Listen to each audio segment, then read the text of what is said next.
अक्कलकोवा अक्राणी विधानसभा मतदारसंघाचे कार्यसम्राट आमदार आमशादादा पाडवी यांच्या हस्ते आज सातपुड्यातील अतिदुर्गम भागातील नागरिकांना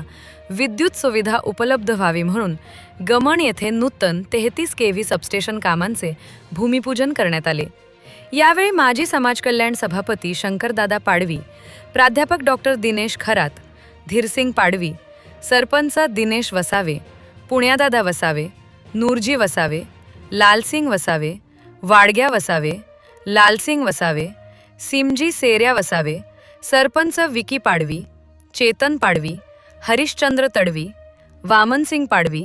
गंभीरसिंग पाडवी, सरपंच डोंगी लालसिंग वसावे, सुरेशदादा पाडवी, रामसिंग वसावे, प्रदीप पाडवी, जगदीश पवार, अविनाश बिहाडे, काळूसिंग पाडवी, दिनेश वडवी, सिमजी वसावे, मानसिंग पाडवी,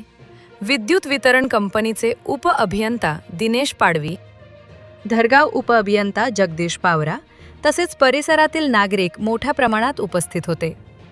यावेळी बर्डी येथे काही घरांना आग लागल्यामुळे संसार उपयोगी साहित्य जळून खाक झाल्याने अक्कलकुवा अक्राणी विधानसभा मतदारसंघाचे कार्यसम्राट आमदार यांनी समसा मिठ्या पाडवी, अनिल पाडवी, विलास पाडवी, गोरा पाडवी आदी दुर्घटनाग्रस्त कुटुंबियांची भेट घेत लवकरात लवकर पंचनामे करून शासनाकडून भरपाई मिळवून देण्यासाठी पत्रव्यवहार करणार असल्याचे आश्वासन दिले।